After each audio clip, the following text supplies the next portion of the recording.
Hello everyone, welcome to part B. I've got a lot of records, so I'm trying to go through these very quickly. Eric Clapton, Old Sock, very mellow stuff. There's like old blues covers. None of the songs here are written by Eric Clapton. A couple of them are new songs. But then there are like really old covers like Gershwin, Irving Berlin's type of songs. Like Folks Who Live on a Hill and Our Love Is Here to Stay. Very mellow stuff. I like this one album a lot. One interesting here is of course Still Got the Blues, Gary Moore cover, which is very different here by Eric Clapton. Clapton and Gary Moore used to be neighbors, so I'm guessing that's how that one came up. Mudcrutch 2, another Tom Petty album with his second band, or rather his first band. Very good album, definitely among my very favorite albums from 2016. Definitely in my top 3, even more so considering that I think I have bought 4 albums released in 2016. Rival Sons, Great Western Valkyrie. I prefer this one to the previous Head Down album. I think this is like less psychedelic, if that's the right word. This is a 3-sided album, and yeah, this is more like a straight rock and roll, less swirly, if that's that word can be used. And then my only RSD purchase, Fleetwood Mac, Alternate Tusk. I've always loved the Tusk album, so I like this one also. I actually prefer a couple of these alternate versions here to the original Tusk album. But since I've had the original Tusk album so long and this one for such a short time, it's not fair to make any comparisons between the two. Totally Stripped, Rolling Stones, another fantastic archive release. Unreleased material from the Stripped sessions and live gigs. I've always loved the Stripped album. It's my favorite live Stones album alongside Still Life. So it was very, very great to get more material from those sessions.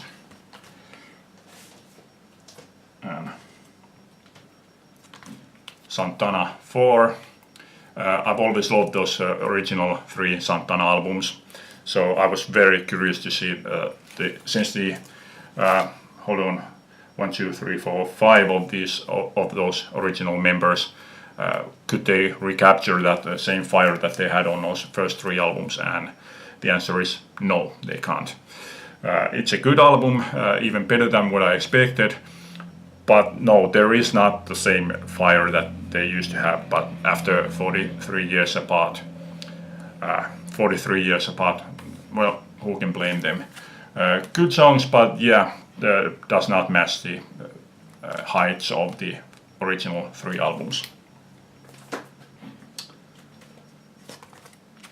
Beatles, Let It Be Naked.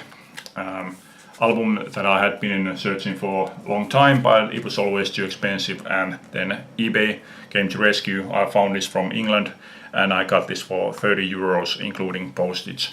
So yeah, it's a good find. Well, comparing this and the original Let It Be album, I actually prefer the original Let It Be album. The production on it doesn't bother me, and it doesn't bother me that the original production has been stripped away from here. The sound here bothers me because it's very, very clear, very close, so it feels like they're playing right in your face. So the sound is excellent in that way, but what bothers me is that it's like very, how should I say, very narrow sound. It doesn't have, like, there's no space for the instrument to ring out. It's like right here, there's no space for the music to breathe. So yeah, I prefer, in that sense at least, I prefer the original Let It Be.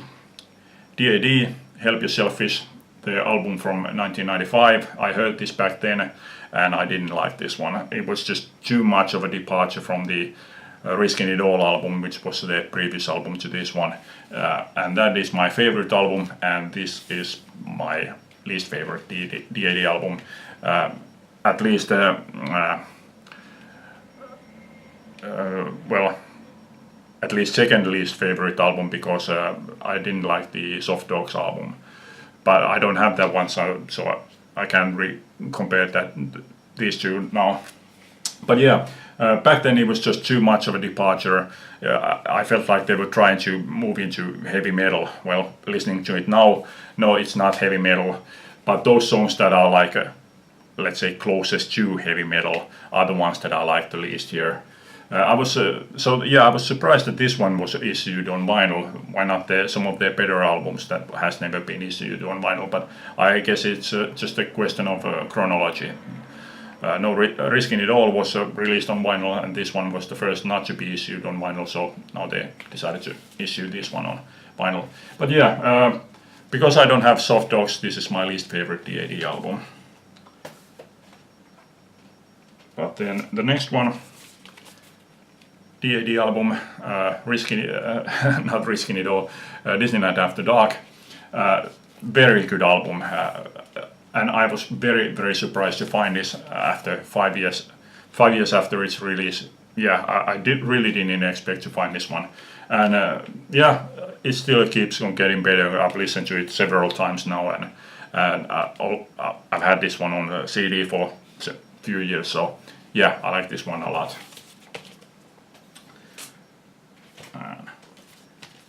Dr. Feelgood, Sneaking Suspicion, the last Dr. Feelgood album they did with Wilco Johnson, and it's a good album, but not all of the songs are that great.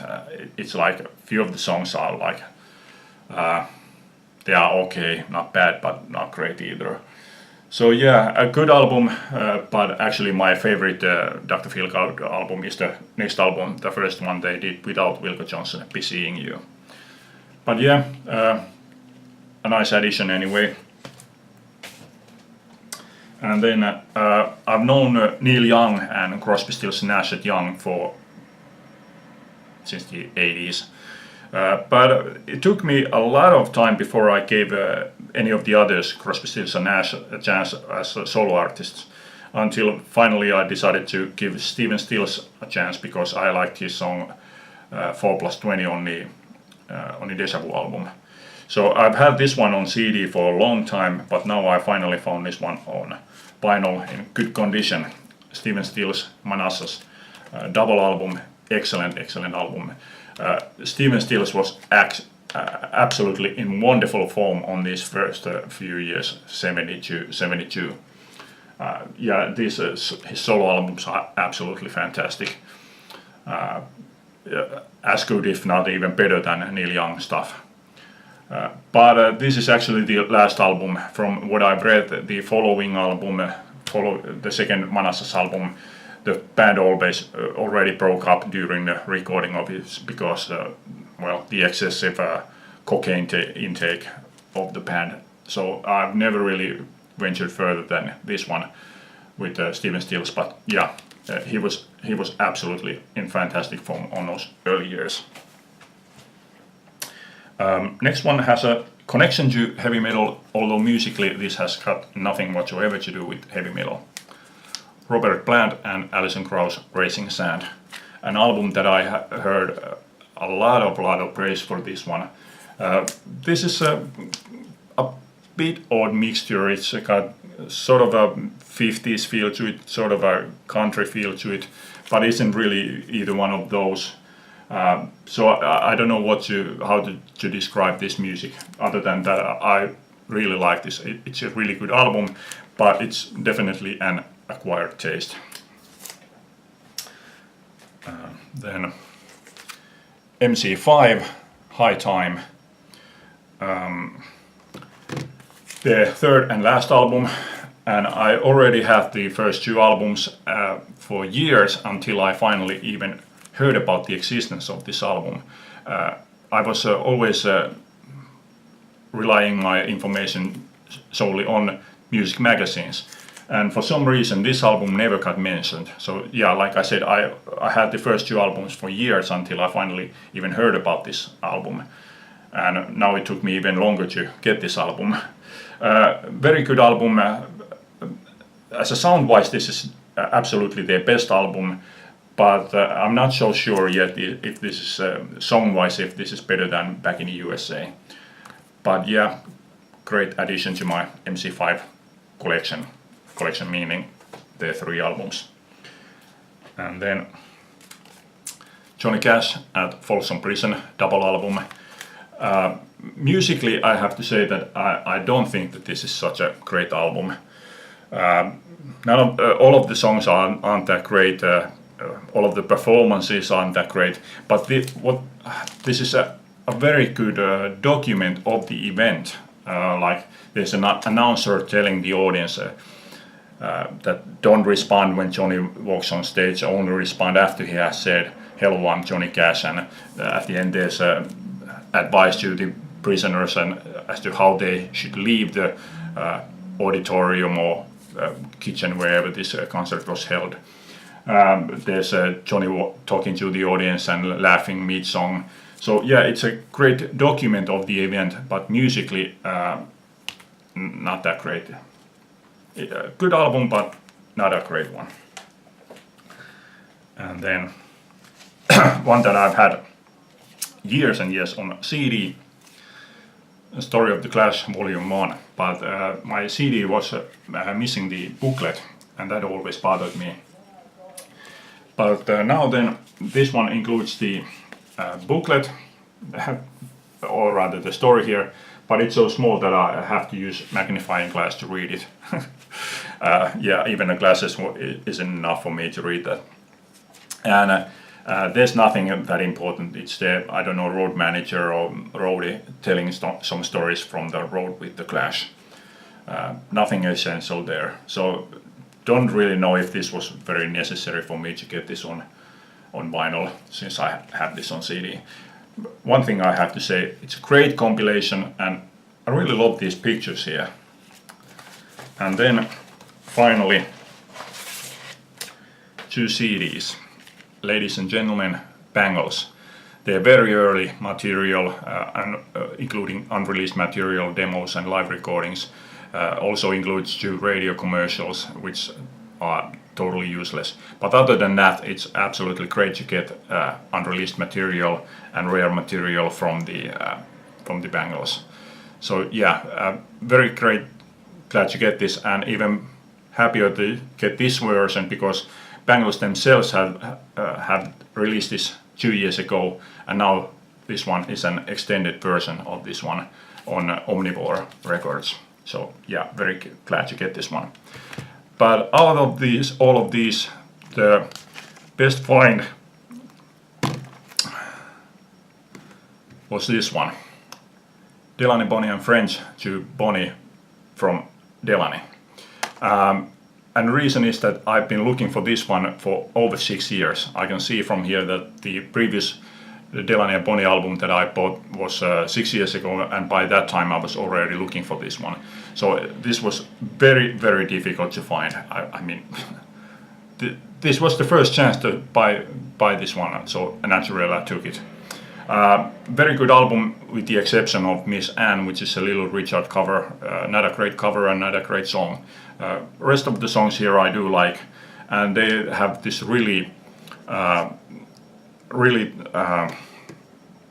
unique style of combining southern soul and country and straight up rock and roll, like classic rock.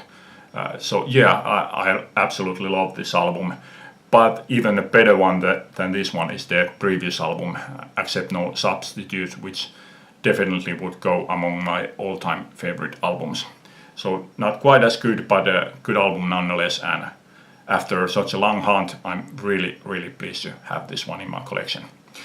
Okay, time to end this one. Thanks for watching. Bye.